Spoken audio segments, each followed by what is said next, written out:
Hey, Gator Nation. Welcome back to the Respect Our Decision podcast. Hey, guys, college football just got a lot more interesting in the last 3 to 4 hours. And we got a lot to talk about, including the Nick Saban news that just broke right before we went live here. As always, guys, I'm your boy Hirsch. With me is my co host CJ, the man McCann, What's up, guys? and the hype man Wes. What's good, Gator Nation? What's good? Hey, Gator Nation. Make sure you go out there and download us wherever you get your podcast from. And if you're checking us out on the YouTube channel, maybe this is your first time stumbling upon our little show here, do us a favor, man, and please consider subscribing to the channel and dropping a like on the video and leave in the comments below. This is the right time to do it. Who is going to be the next coach at the University of Alabama? Leave us the name below.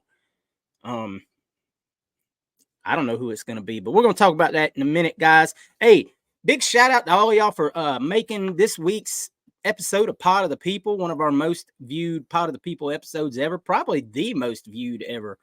Big shout out to you guys for checking that out. Make sure you check out this week's episode. It'll drop on Saturday night around 8 o'clock, or you can watch it on Sunday morning before the NFL playoffs get going. As always, guys, make sure you look out for that questionnaire that we put on our social media platforms. If you've got a question you'd like to send in for us and you value our opinion, some of y'all don't, I understand that. And that's fine and dandy. We like just having that show, talking about things, having a good time. We got good questions this week, ranging from the baseball rotation this year to favorite wrestler of all time. So, hey, that's the kind of fun we like to have on that show. So if you haven't already, make sure you check it out. It's on our YouTube channel. It's wherever you can get your podcast from as well. You can download it there. Pod of the People, Respect Our Decision. Make sure you go check it out. All right, boys. We had a lot of stuff Gator related to talk about, but that damn Nick Saban wants to go and hog all the damn headlines. So we're going to start off with that, man. The SEC, as we know it, just got shook up. Well, half of it anyway. If nothing else, it may have made Kirby even more give Kirby even more of a stronghold on the damn conference. But that's to discuss later on down the line. Nick Saban has announced he's retiring. As you may know, shockwaves just all over the place, from recruits to other coaches.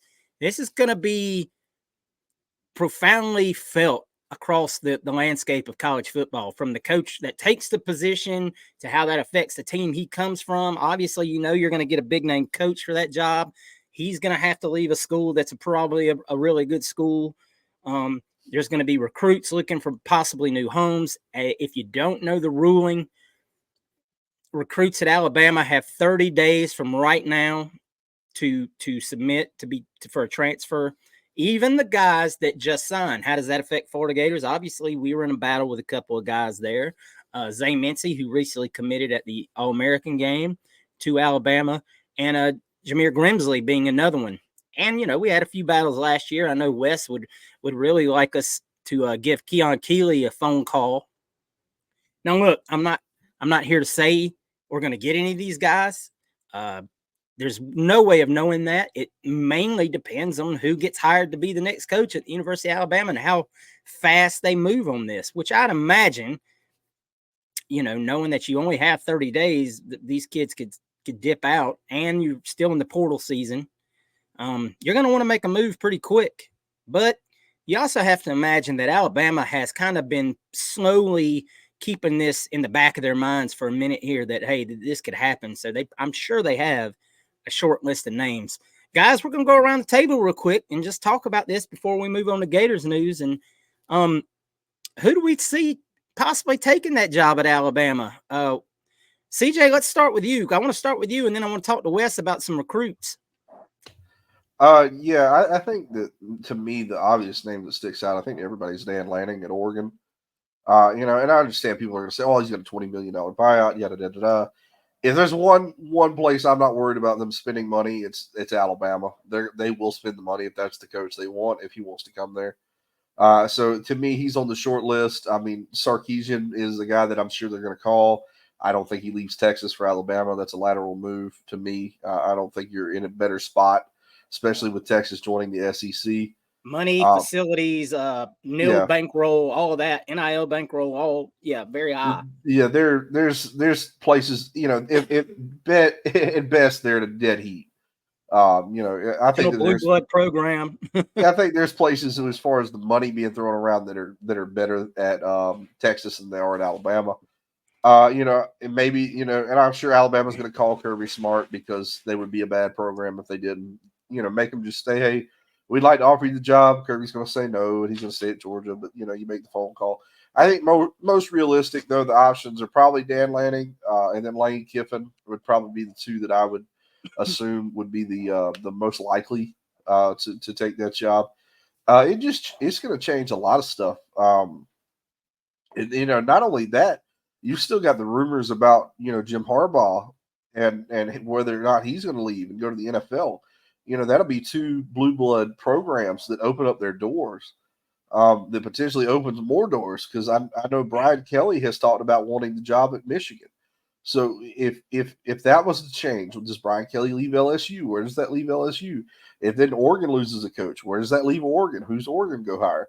So there's a lot now that's going to trickle down from this. But it is going to be weird not having Saban on the sideline this year coming up now because he's just like a guy who's like a fixture. It's like Bobby Bowden, Joe Paterno, Steve Spurrier, those guys, leaving. It's just going to be a little odd. But like I said, Alabama's got a plan in place for this. They've prepared for this. They've got a detailed list. They know it's like if the president was assassinated. It's My that God, don't level. say that. Oh, It's like it's like that level of we know what we're going to do next. we're going to show up on a hot list somewhere. The FBI is going to have us tapped on now. My God, Uh, but can't say no, that on the air. I didn't say which country. Oh my God. But no, I think that they've planned for this. They've got a level of planning for this because they knew it was going to happen eventually. The guy wasn't going to coach forever. So I'm sure they've got names and they've put out feelers and they know what they're going to do. There's no way they don't move fast on this. I don't think Alabama has a choice, especially today. Years ago, you don't have to worry about a portal. You don't have to worry about guys going anywhere. Recruiting is already wrapped up at this point for the most part. Years ago you wouldn't have had to worry about it. You're just getting a coach, you hire him. Now you've got to worry about getting a coach, trying to retain as much as you can, and getting a coach in here to make additions to help with the who you're losing. So they're gonna have to work to get somebody really fast. I think, like I said, I think Alabama's very prepared for this. I think that the brain trust at the university are probably this didn't blindside them. I feel like Nick Saban wouldn't have done that to Alabama. I think he would have been very upfront. I think they probably had a good idea this was coming, and I think they've already prepared for it. Wes, obviously CJ just ran off some names that obviously Alabama would be interested in. Who are some names that you think Florida would be interested in as far as kids on that team, recruits that we went after that maybe, hey, you got 30 days. Are you making phone calls? Yeah, I mean, one of the guys that you didn't say that I would bring up is a guy that we recruited when Dan Mullen was here, and we know Billy's trying to get speed at the receiver position. I will go with Isaiah Bond as well. He's a kid that showed up last year. He had the big catch in the Auburn game. You're playing with a quarterback that's not a pass first.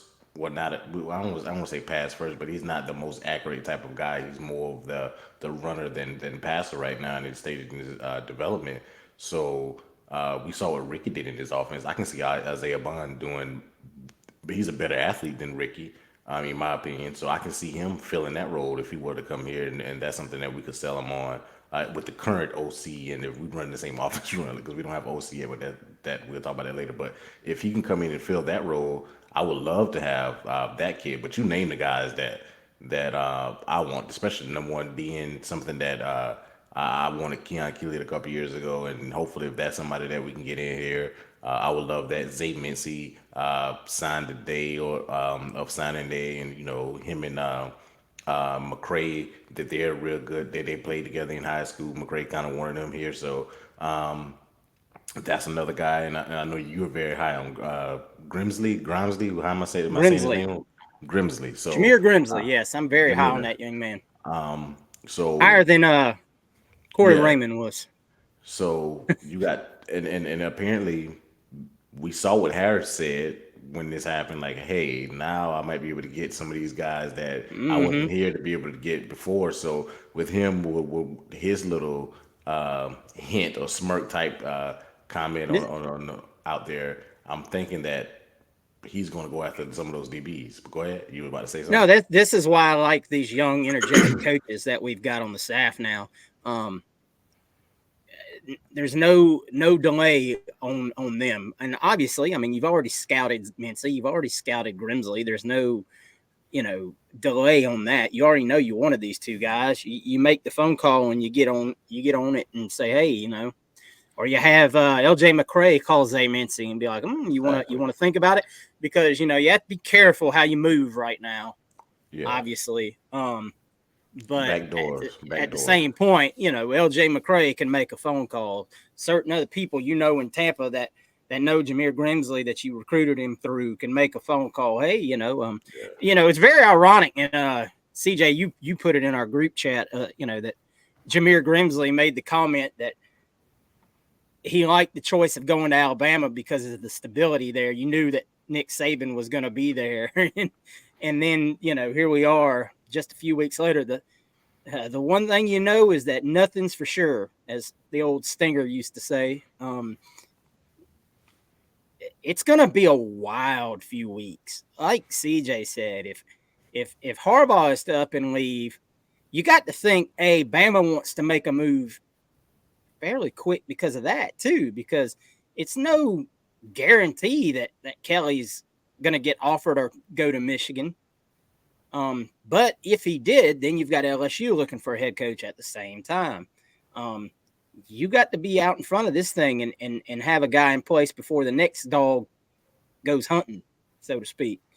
So this is going to be a very interesting time. I mean, it's always interesting around this time of year, is obviously NFL coaches are getting fired and replaced, and new staffs are being formed, and guys are getting poached from staffs here and there, in other words. But you very rarely have huge dominoes like this falling. So it will be quite interesting. It'll be quite interesting to have a year with Nick Saban not coaching college football. Yeah. Ricks That is will be, another guy. I forgot about Ricks from last year. yeah, yeah, DB. yeah. It, there's a lot of guys out there, man. A lot of talent. You're gonna have to make some phone calls and be aggressive, and now's the time. All right, guys, we're not gonna dwell on this for long. We'll if something happens within the next week that affects us or is big news to the college football world, we'll talk about it next week. But it's going to be an exciting time. Let's talk about coaching news as it affects the Florida Gators. And we had a pretty good move made this week as the Gators went out and hired Ron Rogers from Auburn. He was the defensive coordinator at Auburn. He was defensive coordinator formerly at Louisiana under Billy for one season, from 2018 to 2019. Then he was defensive coordinator at Baylor 2020 through 2022, and he spent last year at Auburn. And we hired him away as the what's the title here officially? He's got one of these crazy title, associate head coach. Senior advisor to the head coach on defense. Yeah, There's something like that. It's another one of those titles that, hey, how can we get you the biggest amount of money that we possibly can? He was making like $1.5 million at Auburn, so I have to imagine he's going to be making something very similar on the staff for us. Now, how does this affect the defense? How does this affect Austin Armstrong?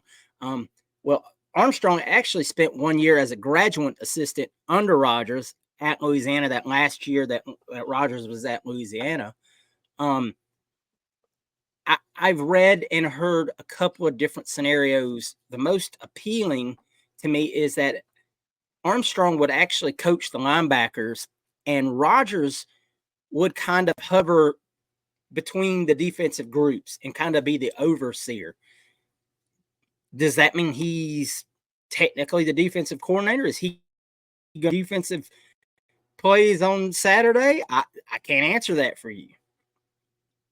But what I think this does, and I'll let the guys kind of have their opinion on it as well, I think this brings some stability to a very young coaching group.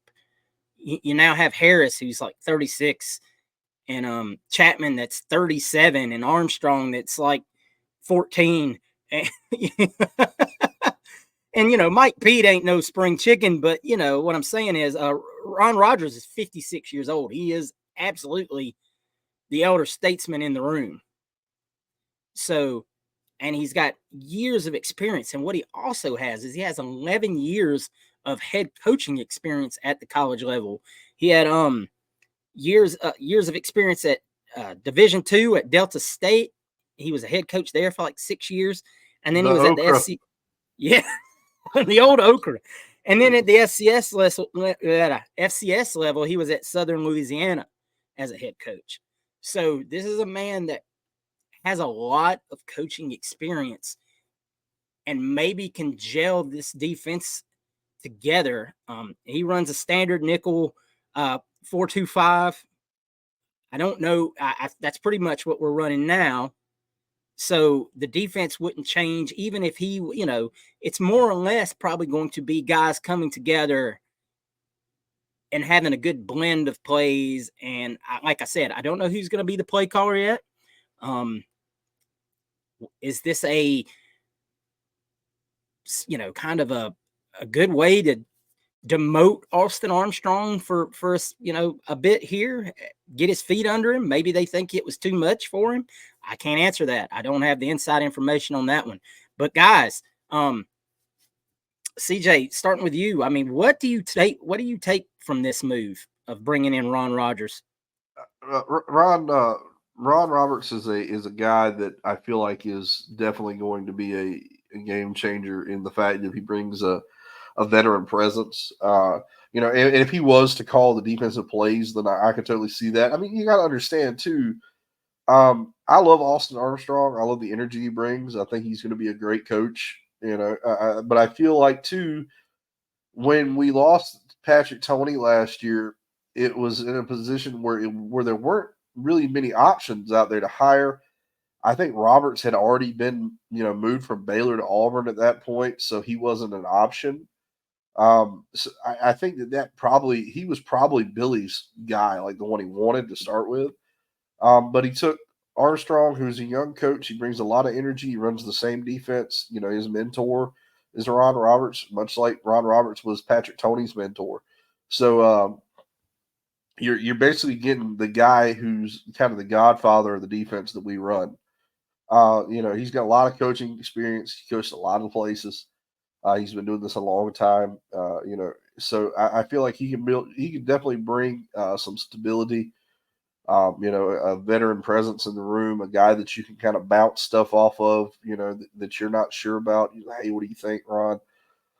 So I think that it brings a pretty good extra wrinkle to the defensive room. If he is the one to call plays, then I'm for that. He could be the guy in the box, and he could call defense from the box and let Armstrong call it on the field. They could have that kind of dynamic. I'm not really sure. We see that a lot. What are you offensive saying, coordinators. Coach? Yeah, we see a lot of that from the offensive side of the football. Maybe they want to do something like that on the defensive side of the football. I'm not really sure what exactly the plan is with that, but I don't get more clear. But I know it doesn't hurt anything. You're trying everything to fix this defense. I mean, man, it is. They're throwing everything they can at the wall to try to fix this thing because this defense has been bad for 5 years now. Like historically bad. Like this isn't like defense that you can just kind of, they're not middle of the pack. No, this is like bottom rung defense. Maybe Ron coming in is he's not going to put up with the nonsense anymore. Maybe he brings a more of a hard nosed approach to how he's going to coach the defense. Maybe these players need to be coached a little harder. I don't know. But like I said, I don't feel like he's going to hurt anything. I think that it can only be positive at this point. I'll be interested to see what they do, how this is going to work out. Like I said, I like Austin Armstrong, but I can understand if maybe it's a little too much, a little too soon, and they need somebody to come in and kind of help him around, moving back to that linebacker coaching spot, give him a couple more years. I'm not sure what the exact plan is, but like I said, I feel like that having Ron Roberts is only going to help things. I don't think it can hurt us. Yeah. First off, a couple things before I jump to you, Wes, to get your thoughts. Yes, Ron Roberts, not Ron Rogers, like Hirsch was trying to say for 5 minutes there, because God knows if anyone can get a name ass backward, it's me. But breaking news: the first shockwave of Nick Saban retiring has just hit the airwaves. Ryan Williams, 5-star plus wide receiver, has just decommitted from Alabama as we record this episode. That is a rather big fish back in the pond. I know the Gators are interested, but I know Auburn is as well. I'm sure several other teams will be. I mean, hey, you don't catch big fish if you don't go fishing. So get out there and be somebody, Billy Gonzalez. All right, Wes, what's your take on Mr. Roberts and what he might bring to the defense? Yeah, it's good to have somebody that you have a relationship with that's coming in when they're an older type coach. Somebody that's not going to come in and try to take over your room, try to take over your what you're trying to build. So the fact that those two guys have a prior relationship and Armstrong learned under coach is beneficial to the team and to their relationship and the cohesiveness of what they're trying to build on the defensive side of the ball. I like you guys' take on maybe somebody's upstairs and somebody's on the field. I think Armstrong is the type of coach that wants to be on the field so that he can talk to the guys and see what they're seeing. And it would be very, very beneficial to have somebody like that upstairs. So I can see that happening. That was a good point that I don't know if it was you or CJ, but y'all were talking about it. I think that is very, very intriguing to me to have somebody like that upstairs seeing stuff Yeah, that was and CJ. dialing stuff. Yeah, so I think that would be very good. I still think Armstrong will be calling the plays. I don't think if there was an issue, then we would have solved something maybe on the staff. Somebody leave, or as far as well, we did fire the DB coach and D line coach, but I don't think this late Billy would have brought Roberson in to replace to call plays if it was too big for Armstrong. So I think Armstrong would still be the one calling the plays, but I like CJ's take on maybe having him upstairs and informing Armstrong what he's seeing up there. So I like it. Anytime you add that wealth of knowledge that he has, we saw Auburn defense. Baylor had some really good defenses a couple years ago. I think when they were like playing in the Big 12, Big 10 championship game. So I think it was Matt Rule was there. So I really like this addition to our linebacker room. If he is in fact going to be the linebacker coach, the recruiting aspect of it, that's my thing. I don't know if he needs to recruit right away with the what Bateman left him. Bateman left him a lot of guys in that room. So whether it's Armstrong or him coaching those backers, they have the wealth of talent there to build something. Whoever's coaching linebackers has something to play with and toy with and get right. So I'm okay there. I just love the knowledge of continuing to build a staff that is all on the same page and not fighting against each other, that can help each other and have Florida defense the way we expect it, because our expectations are high for a Florida defense, just like a Florida offense. In my opinion, we were the fun and gun and everything with Spurrier and doing everything with Tebow and those boys, but when we had Stoops and we had Charlie Strong, we were compatible. Our defense was just as good as the offenses back in the day. So we were known as offense school, but those championship teams had elite defenses, and that's what we come to expect as well. So hopefully we can get back to that level. So I really love this addition. Yeah, we all hit on it, man. I really think bringing that guy in that can kind of bring everybody together, all these young coaches together on the same level, and be that senior voice in the room, that voice of reason. And I think one of the biggest things was last year is that you just had so much disconnect on that defensive side of the ball. If you believe message board, Twitter rumors, Coach Raymond, Coach Chaos weren't big fans of Austin Armstrong. And I can see that. You see a guy that young come over and start calling the shots, and maybe Austin Armstrong was a little too, as we say in the South, big for his britches coming in with that title. And you come in, you working with these veterans, man. Sometimes you have to approach people the right way to gain their trust, to gain their, their favor. And some guys don't do that. That might not have been the case. I'm just kind of spitballing here as to what, we had a lot of disconnect, and it showed on the field. Wes has mentioned it several times, looking over, trying to get calls when the plays, when you should be ready for the ball to snap. That's a disconnect. And it's just, you can't have those kind of mistakes play in and play out. You've got to see 11 guys that know what their assignment is, and they're ready well before the offense is ready. And we haven't seen that in years at Florida. It's been, 3-4 years we've seen linebackers looking over, DBs trying to get themselves into the right place before the ball is snapped. That's not Florida defensive football by any stretch. So hopefully, like I said, bringing in an elder statesman, somebody that knows how a defense should be run, get these guys all on the same page. And then we'll find out maybe come spring ball or whatnot, who's doing what as far as play calling and things like that. I'm sure by then it'll be much more clear as to what the roles are going to be. All right, guys. Well, that's all for coaching news for Florida right now. I don't think we're done with coaching moves. I'll maintain that. I do think we're going to have to wait till the end of the month to get that more clear, unless somebody takes an NFL job before then, which could happen. Here's looking at you, Rob Sale. But though you have 4 contracts expiring on January 31st.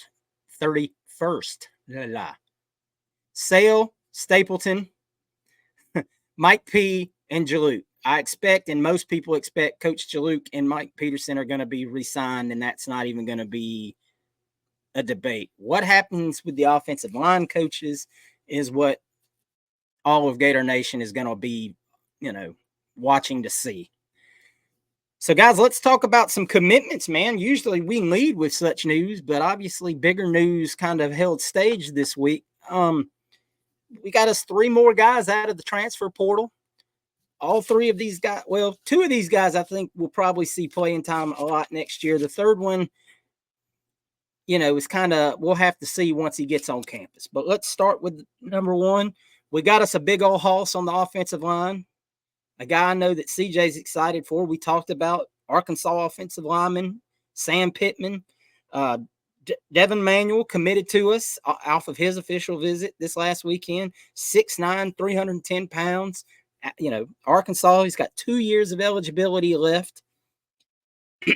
He's most likely, given what we already have with Crenshaw Dixon and Barber, going to be a backup coming in. But as we saw this year, hey, we need good, healthy offensive tackles ready to go.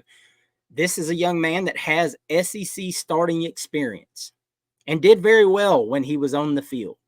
Like we said last week when we were doing our breakdown on, this is a guy that in over 400 snaps only gave up 3 sacks and only a handful of pressures. So as a redshirt sophomore, did a really good job. And I mean, there weren't a lot of bright spots on that Arkansas team. Let's just be clear about that.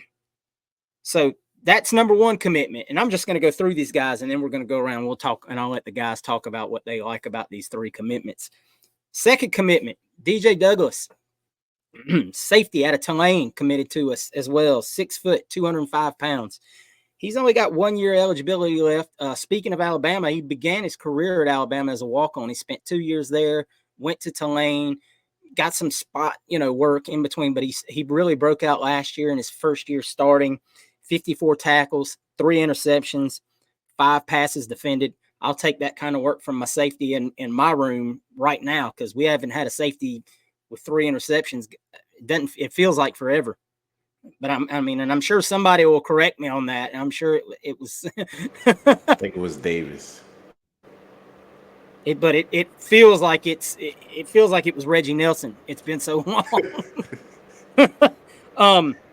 So that's a guy I think you'll see compete for a starting job right off the rip, opposite of Castell on the defensive backfield. And finally, the last commitment, George Gums Jr. This is an edge rusher, Southern Illinois. He's got 2 years remaining of eligibility, 6'4", 245 pounds. He's a converted tight end, however, though. The last year was his first season ever playing on the defensive side of the ball. But he had really good production from a guy that had never played defense before. 32 tackles, 3.5 sacks, 6.5 tackles for a loss, and 2 forced fumbles. Southern Illinois, of course, is not the SEC. And in that, the Gators decided to pass on Cassius Howell, who ended up going to Texas A&M, committing there. And the word we got on Cassius Howell was once he got to campus and they measured him up, he measured really small compared to what they thought he was. He came in at like 235 pounds and had incredibly short wingspan for an edge rusher. You know what, guys? I forgot a name on my list. We forgot maybe the biggest name of them all that committed last week. Here we go. Pup Howard, man. We talked about him so much in last week's episode. I thought he was already committed. Grayson Pup Howard also committed. He committed before any of these 3 guys. I don't believe anybody that listened to this show was new to Grayson Pup Howard. He committed to South Carolina last year. He was in Jacksonville. He was just very familiar with with the coaching change and all that. He really felt comfortable with their linebacker coach and held tight to that commitment. He went up there. He gave it a chance. It didn't work out the way he thought. Trayon Webb kept in his ear, and now he hit the portal, and 2 days later he was a Florida Gator. Is that tampering? I don't know, man. I'm not here to make judgment calls on such things as that. Hey, if you ain't cheating, you ain't playing. You ain't gonna win if you ain't cheating. Grayson Howard is a very it's an odd case. You really don't know if he's going to play linebacker or play edge. He's a 6'4" kid. He's already 240 plus pounds. I think he's going to be one of those guys you get on campus and you find out where he fits. He could either play edge, maybe he plays linebackers. You get these 2 young guys in, Childs and Graham in, maybe they wrap up one of the other linebacker spots. And you say, well, Pup, you want to get some snaps? Let's play you at edge and see if you come off how good you come off the edge. Excuse me, guys. Wes, I'm gonna start with you, man. Out of these 4 guys, what do you think of these 4 guys that the Gators took this week? Well, the 2 guys that I'm going to stick out and talk about is Manuel, especially, I've been big on the offensive line, and I want as many bodies and as many guys that we can get in here to let it sort itself out. Let the best man win. I don't care where they go, who they are. I just wanted an entire changeover from what we had. We got some guys that coming in. As far as the recruiting class, as far as freshmen, don't expect them to play. Westfall may be the best guy out of that group. And you got some guys that were returning from last year with Harris and Kearney that had a lot of talent that we could see. And then we got another guy in the portal now. I think that's the 3rd offensive lineman we got, if I'm not mistaken. So I am excited of the turnover here. That was a key position for me. You mentioned what CJ said about him last week, and I think you echoed those sentiments as far as if it's Sam Pittman and his offensive lineman that he recruited, you want that type of kid. He is a massive kid standing at 6'9", so thankfully we have tall quarterbacks. We don't have a Treon Harris out there that can't see, but we have 2 big quarterbacks that will be able to see. So I'm excited there. We wanted Pup last year. Talked about how good he would have been as far as needing linebackers and what Bateman was trying to do. I want that room turned over as well. I spoke to our fans about how the two best NFL teams, if they try to demean running backs and linebackers, but if you look at Baltimore and San Francisco, they have the four best in the NFL right now. So to me, that's still a relevant position. Guys that can cover and come downhill. The quarterbacks, the defense is usually that linebacker position. So whether Pup plays at the end, because I know um, we lost Boone last year, so that strong side defensive end is something that we want to add to. This is be his second year as far as being a collegiate athlete. So I'm excited to see him if he starts at linebacker. If we want to wait with we want to wait with Childs and Graham and give them they're not ready yet. Then you got a guy that's year two. You also got CJ's guy Robinson from last year that is coming back to play linebacker. So I'm excited for those two additions to that room because I believe those are the key to. I think some things that went wrong with our team last year as far as linebacker and offensive line. I feel like those positions really hurt our team. Offense, we can't be. Our running backs were fine. Our receivers were fine. I felt like, CJ? yeah, go ahead. Oh, I No, thought you were doing well. no, and I feel like defense, the D line was solid, but I feel like our backers were the weak link. CJ, what's your thoughts on these four guys? I think a lot of it, especially with a guy like Gums, I think that he has a lot more potential than a lot of people I think see. To be able to switch positions and play really good at that spot, almost immediately shows a lot to me. He was a tight end. He wasn't a defensive end. He's got great measurables. I think he's pretty explosive from what I've seen. I think that he could definitely be something. I think that the same goes for a lot of these guys. Douglas is a guy who could definitely be something at the safety spot. He knows what it's like to play in the SEC. He's been there. He's paid his dues. He's honed his craft. He's come back. So it depends. And then two, we've got a new strength and conditioning coach and a new nutritionist. Let's see what these guys look like once we get them into camp. Let's see what their bodies grade out at. Let's see how they see if they lose weight, they gain weight. You know, I don't know. I can't speak to South Carolina's training program. I don't know what theirs are like. I don't know what they specialize in. I don't know what they're looking for. But if you got Pup here, and let's say he got here and we got him in some kind of weight program, and did what we wanted to do, and it caused him to lose 20 pounds. You get him to that 220 mark, he's back to playing linebacker. So I think that's all. It's relative to how they look. Once we get these camps going. Like I said, it's one of those things that I don't think we're really going to know where everybody's playing and what everybody's doing until we get to the spring. I think we've got a lot of work to do. Like I said, new strength and conditioning coach has a lot of work to do um, to get these guys really in peak physical shape compared to where we were last year. I think that was a lot of our issue last year. It's just the kind of the shape that we had the guys in. They were getting hurt a lot. So let's just see what that does, especially with all these transfers. Let's see what they do with the offensive linemen. I understand we took two tackles, maybe one of them they think plays guard. I'm not really sure. It just depends on what they see. I think we've recruited a lot of guards. We've got a ton of guards that are there already. You've got now you don't really have to worry about the center spot anymore. Jake Slaughter kind of took that spot last year. He's only going to get better. He did really well towards the end of the season. Saw a lot of improvement in his game throughout the Right, season. right. So I think that's going to help. He can only get better. I think that you just let's get into the spring with a lot of these transfers. Let's get them in a weight program. Let's see how their bodies transform to what we want to do, and see where they grade out then. But like I said, I like all the guys that we've taken so far.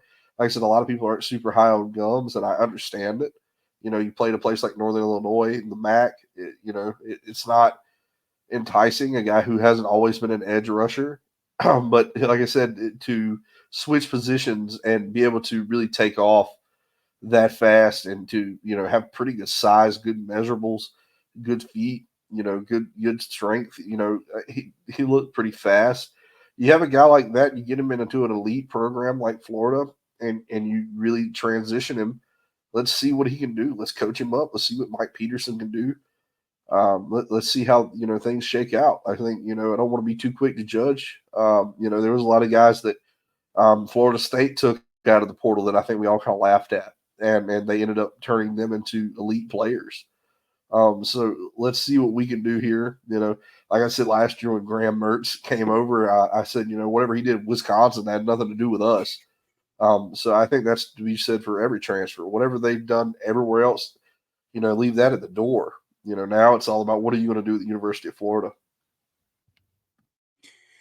Um, yeah, one comment I keep seeing about some of the guys we took, and it really drives me crazy is, well, what is Billy doing? Does Billy not realize his job is on the line taking these guys?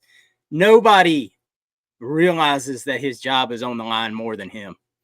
Just because he's not out there, talking about it all the time doesn't mean he doesn't know. I mean, you can't be the coach at the University of Florida and not feel the heat when it's on.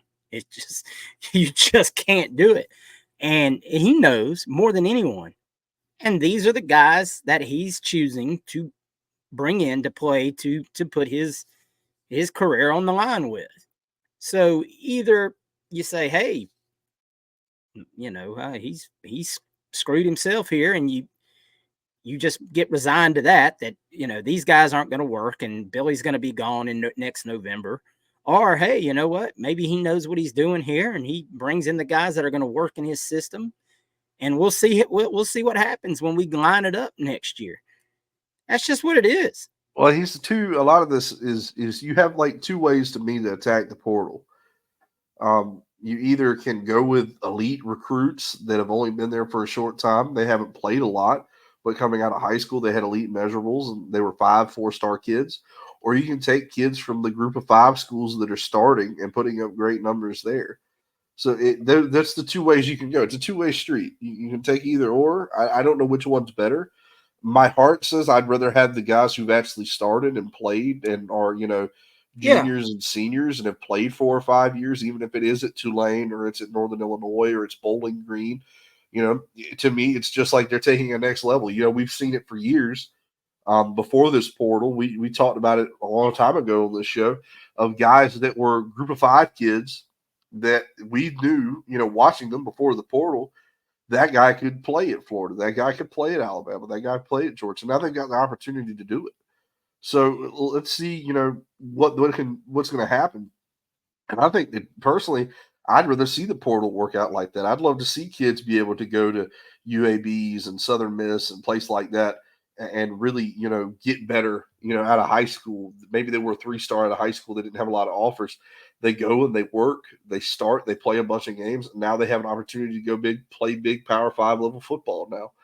I think to me, I think that's probably the best option for Billy Napier in the portal, having to win next year. Florida State's getting a few guys that are kind of bench players that played at Alabama or they played at Georgia, and they're elite recruits out of high school, but they haven't played a ton. And I think, now they have a little more time to play with that and see if they can develop those guys. Whereas Billy's got to have guys that know what they're doing like now. So, the more guys you can get with the more starts, the more minutes played, more games played, more snaps, I think that can only go better for you right now. I don't think that taking a whole bunch of guys, unless it's just an elite prospect that you can't, maybe Pup, and even Pup played some, but you really want guys I think that have a lot more experience, that are older, more seasoned veterans that can come in and contribute right away. I use Malik Benson is one that stands out to me that people were really upset that we didn't, obviously I know part of the reason they're upset is because he went to FSU. My whole thing is Malik Benson, he went to Bama and he barely played this year. And if you watch Bama this year, their wide receiver court wasn't exactly setting the world on fire. So if that guy was so uber talented, I mean, obviously Isaiah Bond was great. And I know they had Burton. But I mean, you watch Bama, they've had 3, 4, 5 good wide receivers for years. And this kid had a little over 100 yards receiving on the season.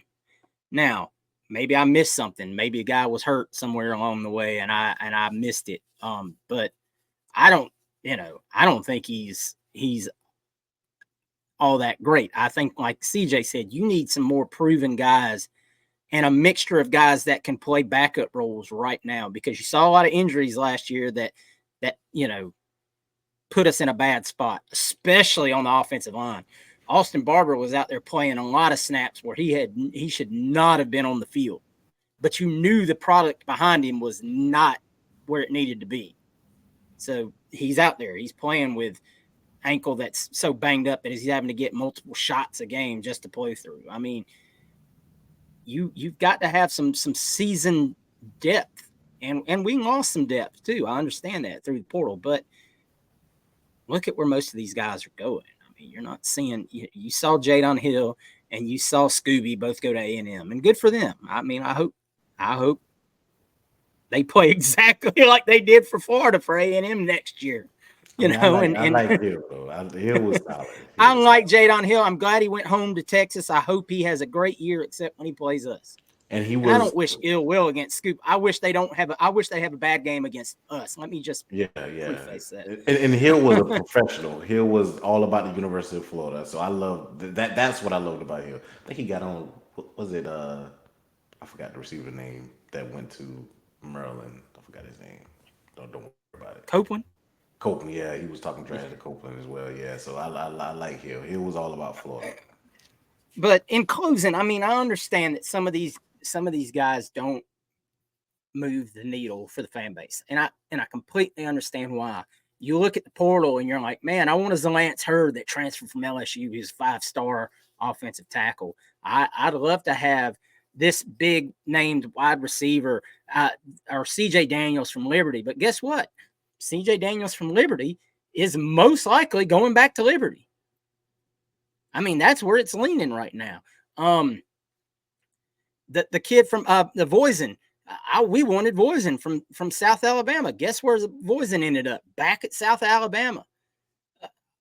All of these kids aren't just because you look at a stat sheet or whatnot and you look at a highlight tape and you're like, man, that's the kid we need. There's reasons a lot of times these kids don't work out. It's not from lack of trying. That's for damn sure. I think they've been much more aggressive in the portal this year than they have been previously, but they've also targeted their needs. And right now, as it stands today, we're at 82 scholarships and we can only sign 3 more kids.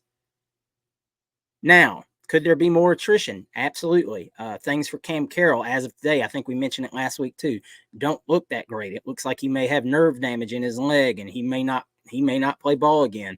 And I hate that as much as anybody, because if y'all watched the show last year before the season started, I was hyping Cam Carroll as hard as anybody. I wanted to see that kid take a lot of snaps away from Montrell and Trevor. So, I mean, you might have a scholarship there. You may have another guy that graduate transfers. I mean, but right now you only can sign 3 more kids, and that's just what it is. You can't go over 85, whether you'd like to or not.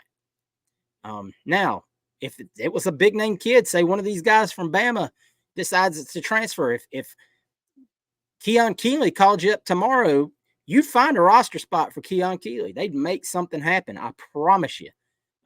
Hey, Quincy Ivory, JUCO kid we took last year, you might have to have a hard conversation with somebody and it happens. I mean, but we'll see what happens, guys. This is all going to wrap up here sooner than later. Junior days start this weekend, so we're on to the 25 class. These 3 guys are about to have to start doing their homework and learning more and more about the 25 kids, because it's a never-ending cycle. You know how it goes. All right, guys. CJ, you got anything to add before we jump? No, just thank you guys so much for supporting us. Checking out the Facebook page. It's going on, a lot of the chat all day long. Have a great discussion there. We don't put up with any nonsense or any of the message board crap. It's really civil. Everybody does a great job in there. Thank you for supporting the YouTube, liking the video, subscribing. You guys are doing really well, knocking the views out of the park as we go deeper into the off season. You start to get into the, the basketballs and the baseballs and things. So thank you so much for that. Check out our friends at Alma Mater. Use our link. It helps us out a ton. Check out all the cool stuff they got over there. Like I said, it's after Christmas, but you got your tax returns coming in pretty soon. You want to blow a little money, a little burn in your hole in your pockets. you want to go ahead and do that, then I'm sure they'd love to provide you some of that great Gator gear that they provide over there. But thank you guys so much for supporting us. Thank you for helping the channel grow, and keep up with us on the Twitter page. If anything happens over there, where it's probably usually the first place that we announce it, the Facebook as well. But no, thank you guys so much. We really appreciate everything you're doing for us. Absolutely. And like CJ said, guys, check out our Facebook group and our Facebook chat that we have. It's a really great little chat. I mean, it's not a whole lot of people over there, but we have some really great conversation, great group of guys. Shout out to all of y'all that are already involved in it, man. Love talking to you guys day in and day out, and the questions y'all ask, and just the really, really good chat that we have on a daily basis. All right, Wes, take us home. All right, tonight's send off is going to be all about me because it's my birthday tomorrow. My So, God. guys, send $1 for our Patreon to wish me happy birthday. I will really appreciate it. But truthfully, Wes we gonna thank you get guys. his one. He'll get his only fan. Yeah, so I can get me I need a bottle, a good bottle of some 1844 whiskey, Uncle Nearest. So, but I Give me a banana appreciate you guys. cognac. Appreciate you guys for supporting us, and as always, go Gators. Go Gators. Go Gators, guys.